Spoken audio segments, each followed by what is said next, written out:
दोस्तों स्वागत है आपका अपने चैनल ज्ञान झंडा हिंदी में। आज की जो कहानी मैं आपको सुनाने जा रहा हूँ, ये सब कहानी से बिल्कुल अलग है। ये कहानी ज्ञान से परिपूर्ण है। ये कहानी बहुत ही महत्वपूर्ण है। ये कहानी है 4 युगों की। तो कहानी को पूरा सुनिएगा। इससे पहले अभी तक आपने हमारे चैनल को सब्सक्राइब नहीं किया है तो सब्सक्राइब कर ले। चलिए कहानी शुरू करते हैं। एक समय की बात है, चारों युग यानी चारों भाई एक साथ बैठे हुए थे। तब आपस में चारों में वाद विवाद होने लगता है। सतयुग, त्रेता, द्वापर और कलयुग, चारों एक साथ बैठे हुए विवादों में उलझने लगे। सबसे पहले सतयुग कहने लगा कि अरे मूर्खों, तुम सब मुझसे छोटे हो, तुम मेरी बराबरी कैसे करने लगे। जब त्रेता युग ने यह बात सुनी तो कहने लगा कि तुम सबसे बड़े कैसे हो सकते हो, तुम सब में सबसे बड़ा तो मैं हूं, मैं ही सर्वश्रेष्ठ हूं, तुम मुझसे सर्वश्रेष्ठ नहीं हो सकते। तब तक द्वापर युग बोल उठा कि तुम सर्वश्रेष्ठ कैसे हो सकते हो, तुम सभी में श्रेष्ठ तो मैं हूं, तुम्हारा श्रेष्ठ होने का तो प्रश्न ही नहीं उठता। तब कलयुग कहने लगा कि तुम तीनों श्रेष्ठ बन रहे हो, परंतु हकीकत तो जानते ही नहीं, वास्तविकता में श्रेष्ठ तो मैं हूं। इस तरह से चारों युग आपस में झगड़ने लगे। तब चारों लोगों ने फैसला किया कि हम आज से आपस में फैसला नहीं कर सकते। तब जाके चारों लोगों ने आपस में निर्णय किया कि हम ऐसे फैसला नहीं कर सकते, हम में से कौन बड़ा है, कौन सर्वश्रेष्ठ है, इसका फैसला तो भगवान भोलेनाथ करेंगे। चलिए वहां चलते हैं, वही आदि और अनंत हैं। चलिए उन्हीं के पास कैलाश पर चलते हैं, वही हमें बताएंगे कि हम में कौन बड़ा है और कौन छोटा है। इसका निर्णय स्वयं भगवान शंकर करेंगे, इसका निर्णय हम नहीं कर सकते। चारों युगों ने मिलकर योजना बनाई कि चलिए कैलाश पर चलते हैं। चारों युग कैलाश पर्वत चले जाते हैं। जब वह कैलाश पर्वत पर पहुंचते हैं तो द्वारपाल उन्हें रोक लेते हैं। द्वारपाल कहते हैं कि तुम चारों कौन हो और कहां जा रहे हो। तो चारों युग कहने लगे कि हे द्वारपालों, हम भगवान शिव से मिलना चाहते हैं और हम 4 युग हैं, उन्हें हमारी आने की सूचना दीजिए। स्वयं नंदीश्वर महाराज भगवान शिव के पास आए और भगवान शिव से कहने लगे, हे प्रभु, हे कैलाशपति, आपसे चारों युग मिलना चाहते हैं। भगवान शिव कहते हैं कि जाओ, उन्हें सम्मान सहित हमारे समक्ष ले आओ। भगवान नंदीश्वर चारों युगों को लेकर पहुंच जाते हैं भगवान शिव के पास। भगवान शिव ने चारों को सम्मान सहित अपने दरबार में बैठाया। चारों लोग भगवान शिव को प्रणाम करते हैं। तब भगवान शिव ने चारों लोगों से कहा कि आप सभी का हमारे दरबार में, हमारे कैलाश पर स्वागत है। कहो वो तुम्हारे आने का क्या कारण है, तुम तो स्वयं ही काल चक्र हो, तुम तो स्वयं ही समय हो, फिर ऐसा क्या कारण है कि तुम्हें हमारे पास आना पड़ा। चारों युग कहते हैं कि है सृष्टि के रचता, हे भगवान शिव, हम चारों में विवाद खड़ा हो गया है और हम उस विवाद का समाधान नहीं कर पाए, इसीलिए हम आपके पास आए हैं। अब हम आपसे निवेदन करते हैं और गुहार करते हैं कि हे भगवान, आप ही हमारा फैसला करें, आप हमारा न्याय करें और हमें बताएं कि हम चारों में सबसे बड़ा कौन है, हम चारों में सर्वश्रेष्ठ कौन है। भगवान शिव कहते हैं कि का फैसला तब होगा जब आप चारों अपना अपना फैसला सुनाएंगे। तब भगवान शिव सतयुग से कहते हैं कि हे सतयुग, तुम बताओ, तुम कैसे बड़े हो, तुम अपने आप को सर्वश्रेष्ठ बताने की कोशिश कर रहे हो, लेकिन वह कैसे, यह मुझे बताओ। तब भगवान शिव से सतयुग कहता है कि देखिए प्रभु, मेरी आयु सबसे ज्यादा है, मैं 17 लाख वर्ष का हूं और अन्य युग हमसे तो बहुत छोटे हैं, इसलिए मैं इन सभी से लंबी आयु का हूं। तब तक कलयुग बोल उठा, कहने लगा कि है प्रभु, व्यक्ति कभी आयु से बड़ा नहीं होता, व्यक्ति तो गुणों से बड़ा होता है। प्रभु मैंने तो यही सुना है। भगवान शिव ने कलयुग की दलील को माना और सतयुग से कहा कि सतयुग तुम इस तरह तो बड़े नहीं हो सकते। सतयुग कहने लगा कि हे प्रभु, मेरे युग में जो व्यक्ति हुए वह बड़े ही बलवान हुए, बड़े ही पराक्रमी हुए, वे पृथ्वी को उठा ले जाएं। ऐसे पराक्रमी और बलवान थे। और मेरे राज्य में जब मेरा राज्य था तो उसने भगवान श्री हरि विष्णु ने कई अवतार लिए। देखिए, प्रभु नरसिंह अवतार मेरे ही काल में हुआ, वराह अवतार मेरे ही काल में हुआ, मत्स्य अवतार मेरे ही शासन काल में हुआ। तब तक त्रेता युग बोल उठा, नहीं प्रभु, क्या प्रभु श्री हरि विष्णु के अवतार होने से वो बड़े हो सकते हैं? तो प्रभु अवतार तो मर्यादा पुरुषोत्तम श्री राम का मेरे काल में भी हुआ था, जिन्होंने संसार को मर्यादा सिखाई। और बलवान की बात करते हो तो कुंभकर्ण जैसे योद्धा, रावण जैसे योद्धा मेरे शासन काल में भी हुए। हे प्रभु, इस तरह से तय सतयुग बड़ा नहीं हो सकता, फिर इन सब में बड़ा तो मैं हूं। जब ये बात वहां द्वापर युग ने सुनी तो द्वापर युग कहने लगे कि हे प्रभु, ये दोनों बड़े बन रहे हैं, परंतु ये दोनों बड़े कैसे हो सकते हैं? देखिए प्रभु, आप जानते हैं कि जब मेरा शासन काल आया तो मेरे काल में तो भगवान श्री कृष्ण जैसे अवतार पैदा हुए, जो कि 16 कला से संपूर्ण परब्रह्म परमेश्वर थे, जिन्होंने विराट रूप दिखाया। वैसा विराट रूप तो साक्षात भगवान विष्णु भी नहीं दिखा सकते। हे भगवान, योद्धाओं की बात करते हैं तो मेरे शासनकाल में बड़े बड़े योद्धा कंस, जरासंध, भीष्म पितामह और 5 पांडव तो मेरे ही शासन काल में हुए थे। प्रभु स्वयं बलराम मेरे ही शासन काल में हुए थे। तो बताइए प्रभु कि मेरे शासन काल में कौन सा योद्धा इनके योद्धाओं से कम था? हे प्रभु, इन सब में बड़ा तो मैं हूं। तब तक कलयुग बोल उठा। कलयुग कहता है कि हे प्रभु, मैं इनकी बातें मान लेता हूं। इनके शासन काल में जो भी योद्धा हुए, जो भी अवतार हुए, उनमें बुद्धि नहीं थी, वह बिल्कुल मूर्ख थे। और जिनके शासन काल में मूर्ख प्राणी पैदा हो, क्या वो बुद्धिमान हो सकते हैं? क्या वो सर्वश्रेष्ठ हो सकते हैं?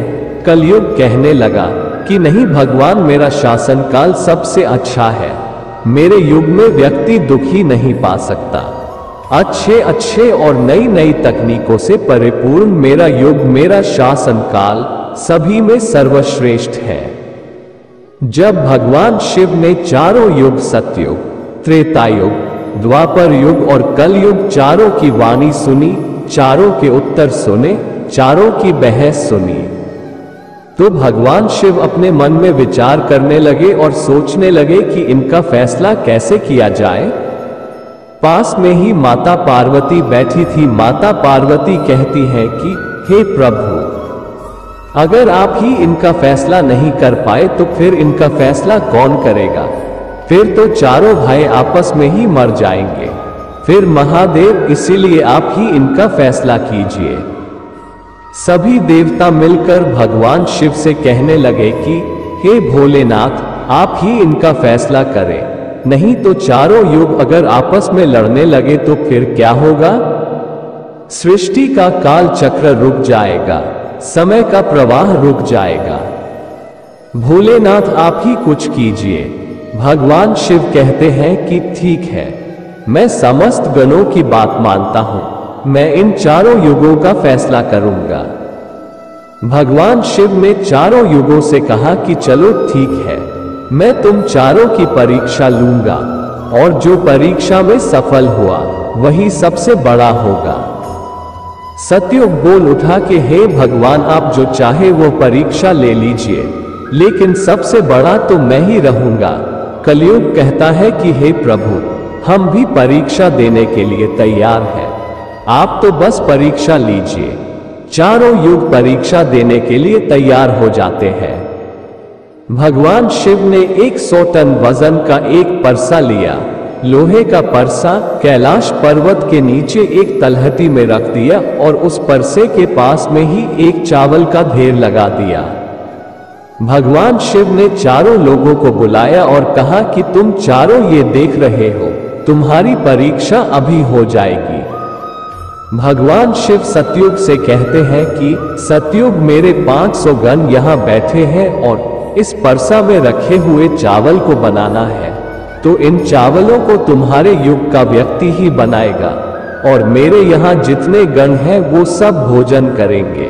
भगवान शिव कहते हैं कि हे सतयुग, तुम्हारे युग का व्यक्ति बनाओ और उसे भोजन बनाने के लिए भेज दो।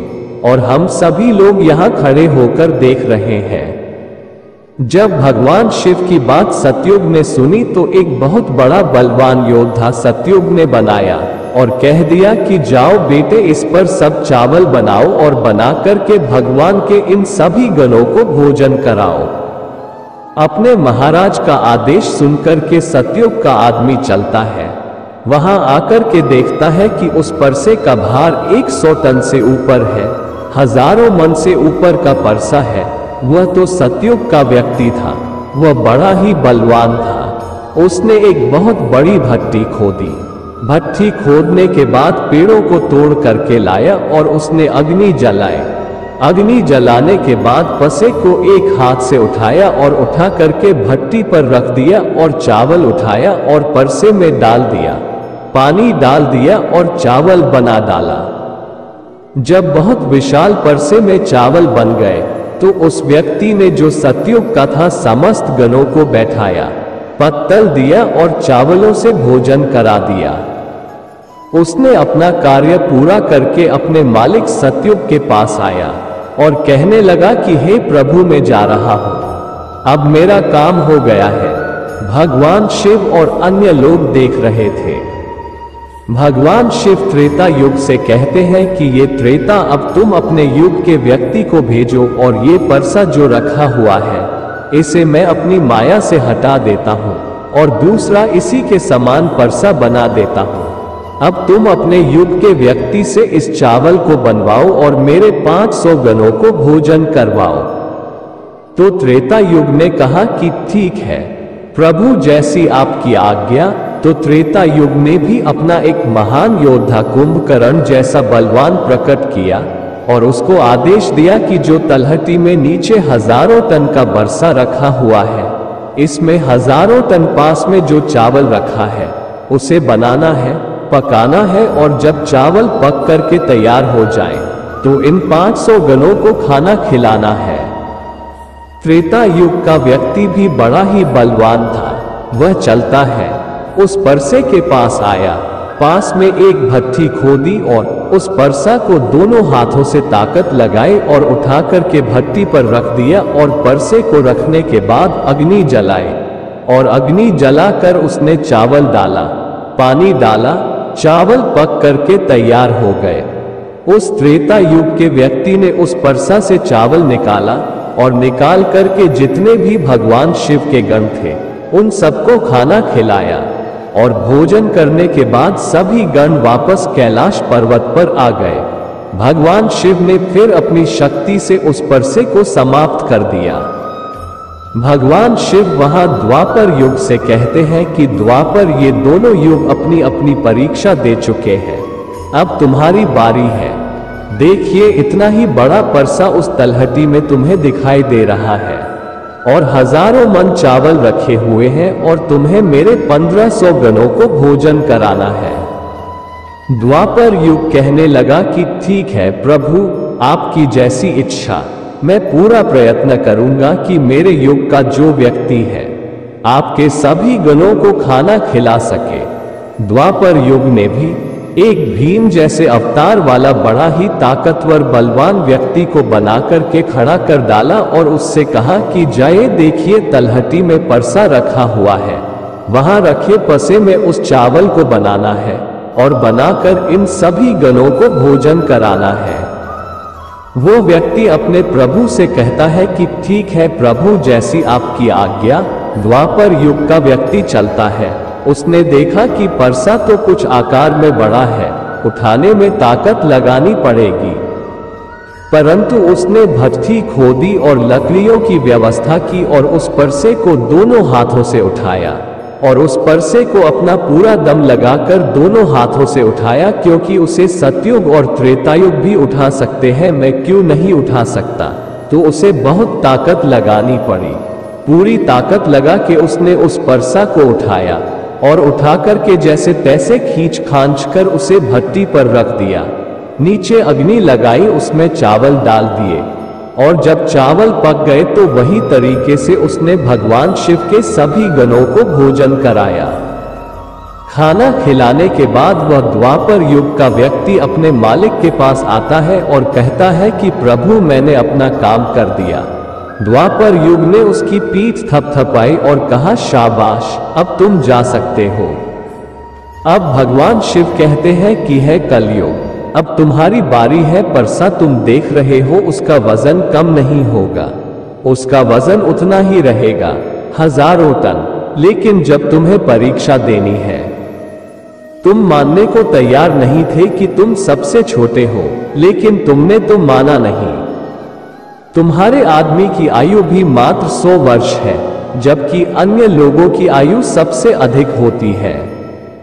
सतयुग की आयु 1,00,000 वर्ष होता है, त्रेतायुग में 10,000 वर्ष होती थी और द्वापर युग में 1,000 वर्ष होती थी, और ये कलयुग तुम्हारे शासन काल में तो मात्र 100 वर्ष ही है, और तुम्हारा आदमी भी छोटा है। जब भगवान शिव की बातें कलयुग ने सुनी तो कलयुग कहता है कि प्रभु ठीक है, मैं आपकी बात मानता हूं, लेकिन आप पहले ही मुझे इस तरीके से हताश मत कीजिए। प्रभु, आप तो एक न्याय करता है, आप तो एक जज है, सबको मौका दिया जाए। परीक्षा के लिए आप मुझे भी परीक्षा देने का मौका दीजिए, हम भी परीक्षा देकर देखेंगे। यदि हमसे नहीं हो पाया तब जाके हम मानेंगे। भगवान शिव कहते हैं, ठीक है, तुम अपना आदमी बुला लो। फिर भगवान शिव कहते हैं कि यह परसा देख रहे हो 1000 टन का है और इसमें इतने सारे चावल रखे हुए हैं, तुम्हारा व्यक्ति क्या करेगा? कलयुग कहता है कि ठीक है प्रभु, आप मेरा तमाशा तो देखिए। तीनों युग हंसने लगे। भगवान भी उसकी बातों को सुनकर अचंभित थे। भगवान शिव सोच रहे थे कि क्या कलयुग का व्यक्ति इतने 1000 टन के परसे को उठा पाएगा। कलयुग ने बड़ा ही बुद्धिमान व्यक्ति को पैदा किया, बड़ा ही तीव्र व्यक्ति था, बहुत ज्यादा सोचने वाला व्यक्ति था। सभी गुणों से संपन्न व्यक्ति को कलयुग ने पैदा किया और पैदा करके व्यक्ति से कहा कि बेटे, तुम्हें अपनी शक्ति दिखानी है, परीक्षा का समय है। यदि तुम इसमें असफल हो गए तो मैं सबसे छोटा हो जाऊंगा। वो व्यक्ति अपने महाराज से कहता है कि महाराज, इसके परसे की बात करते हैं, आप ऐसा 1000 परसे यदि हमारे सामने हो तो भी कुछ भी नहीं कर सकते। जब उस व्यक्ति की बात तीनों युगों ने सुना तो वह हंसने लगे। कह रहे थे कि आज छोटा सा व्यक्ति जिसकी लंबाई मात्र 3 हाथ है, ये क्या करेगा, जबकि हमारे युगों की लंबाई तो बहुत हुआ करती थी। ये बात तो बिल्कुल सच है। सतयुग के लोगों की लंबाई 21 हाथ थी और त्रेता युग के व्यक्ति की लंबाई स्वयं की 14 हाथ की, और द्वापर युग के व्यक्ति की लंबाई 21.7 हाथ थी, और कलयुग के व्यक्ति की लंबाई 3.5 हाथ होती है। तीनों जो बड़ी जोर जोर से हंस रहे थे। कलयुग कहता है कि आप बस देखते रहिए, मैंने अपने लड़के को भेज दिया है। कलयुग का आदेश पाकर के वो कलयुग का व्यक्ति, तीव्र बुद्धि वाला व्यक्ति, उस तलहटी में आया। तलहटी में आकर के उसने देखा कि परसे का वजन तो बड़ा ही विशाल है, मैं इसे उठा नहीं पाऊंगा। तो उस व्यक्ति ने दिमाग लगाया, उस परसे के नीचे मिट्टी खोदना शुरू कर दिया। परसा तो उसने हिलाया भी नहीं और उसके नीचे भट्ठी खोद कर तैयार कर दिया। लकड़ियों की व्यवस्था करने में उसे तब थोड़ा सा भी समय नहीं लगा, क्योंकि लकड़ियां वहीं रखी हुई थी। उसने उन लकड़ियों को उठा लिया और उस भट्ठी में आग जला दी। परसा में चावल डाला, पानी डाला और बस कुछ ही समय में चावल पक करके तैयार हो गए। वो कलयुग का व्यक्ति कितना दिमाग वाला था, उसने कुछ भी नहीं किया। परसा के नीचे भट्ठी खोदी और उसमें आग जला दी, चावल को डाल दिया और चावल में पानी डाला और चावल पक भी गया। जब चावल पक गए तो भगवान शिव के गणों को एक कतार में बैठा दिया। उन गणों से कहा कि आप मेरा साथ दें और इन चावलों को आपस में परोस लीजिए। भगवान शिव के 4 विशाल गण चलते हैं और उन चावलों को बाल्टियों में भर भर के सभी गणों को परोस दिया। तब कलयुग कहता है कि अब आप सब भोजन कर सकते हैं। भगवान शिव के सभी गण खुशी खुशी भोजन करते हैं। कलयुग का मनुष्य उन 4 शेष बचे गणों को भी भोजन कराया। भोजन कराने के बाद उस परसे को साफ किया और परसा वहीं छोड़ दिया और उसका काम पूरा हो गया। वो अपने महाराज कलयुग के पास आया और आकर के कलयुग से कहा कि हे प्रभु, मैंने आपका काम कर दिया है। कलयुग बहुत खुश था।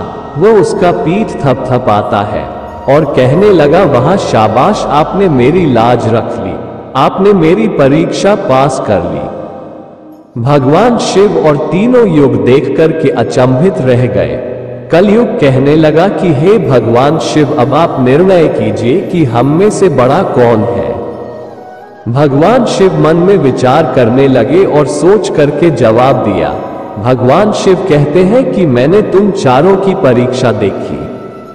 जब सतयुग का व्यक्ति आया तो उसने अपनी ताकत लगाई और ताकत लगा के फरसे को उठा करके अग्नि पर रख दिया और स्वयं ही मेरे सभी गणों को चावल परोसा। जब त्रेतायुग की बारी आई तो उस व्यक्ति ने भी बिल्कुल ऐसा ही किया। फरसे को उठाया, भट्टी पे रखा, उसने चावल डाला, पानी डाला और उसे पकाया और सबको खिलाया। और इसी तरीके से द्वापर युग के व्यक्ति ने भी किया। परंतु तुम देखते नहीं कि मात्र 3.5 हाथ का व्यक्ति, इसकी बुद्धि देखिए कितना तीक्ष्ण, कितना विशाल परसा था, शायद उसे हिला भी नहीं सकता था। उसने उस परसे में चावल बना लिया। मेरे इतने गण थे कि अगर वो बाल्टियों से परोसता को वो शायद परेशान हो जाता। तो देखिए उसकी बुद्धि, उसने उनमें से ही 4 गण अपनी सहायता के लिए बुलाए और चारों गणों से भोजन परोसाए और स्वयं ही बैठा रहा। ये तो बड़ा बुद्धिमान व्यक्ति हुआ, ये तो बड़ा ही बुद्धिमान युग हुआ। भगवान शिव कहते हैं कि कलयुग बड़ा ही बुद्धिमान व्यक्तियों का युग होगा। इसमें मशीनों का आविष्कार होगा, बड़े बड़े दिमागधारी होंगे। भगवान शिव कहते हैं कि तुम सब जैसा शासन करते आए हो, चलो ठीक है, तुम सबके धर्म और निष्ठा भी रहे हो, चलो ठीक है, लेकिन तुम्हारे युग के व्यक्तियों में बुद्धि का अभाव था। उन्होंने कभी अपनी बुद्धि का उपयोग नहीं किया, नहीं तो कुंभकर्ण, रावण, इनके जैसे महान योद्धा जिनको मारने के लिए स्वयं भगवान अवतार लेकर आए, और वे इतना मूर्ख थे, यह नहीं जान सके कि यह भगवान है, ये सृष्टि के रचनाकार हैं, और उनसे युद्ध किया और सभी मारे गए। कलयुग के व्यक्तियों को देखो आप कितना बुद्धिमान है, और आगे आने वाले युगों में, आगे आने वाले कलयुग के राज में वैसे ही बुद्धिमान व्यक्ति देखने को मिलेंगे। तो भगवान शिव ने फैसला किया कि तुम चारों में सबसे बड़ा कलयुग होगा। कलयुग मशीनों का युग होगा। कल का नाम है मशीन और युग माने समय। कल युग मशीनों का समय होगा। इस समय बड़े बड़े मशीनों का आविष्कार होगा, जो कि सतयुग, त्रेता युग और द्वापर युग में नहीं हो पाएगा। भगवान शिव की बात सुनकर के वह चारों युग भगवान शिव की बात मान लेते हैं और चारों युग अपने अपने कामों को और अपने अपने राज्यों को लौट जाते हैं। तो आपने देखा कि कैसे भगवान शिव ने चारों लोगों का फैसला किया। हम आशा करते हैं कि आपको इस कहानी से बहुत कुछ सीखने को मिला होगा। तो आपको कहानी कैसी लगी हमें कमेंट करके जरूर बताएं, और ऐसी ही और जानकारी के लिए हमारा YouTube चैनल ज्ञान गंगा हिंदी को सब्सक्राइब करें। धन्यवाद।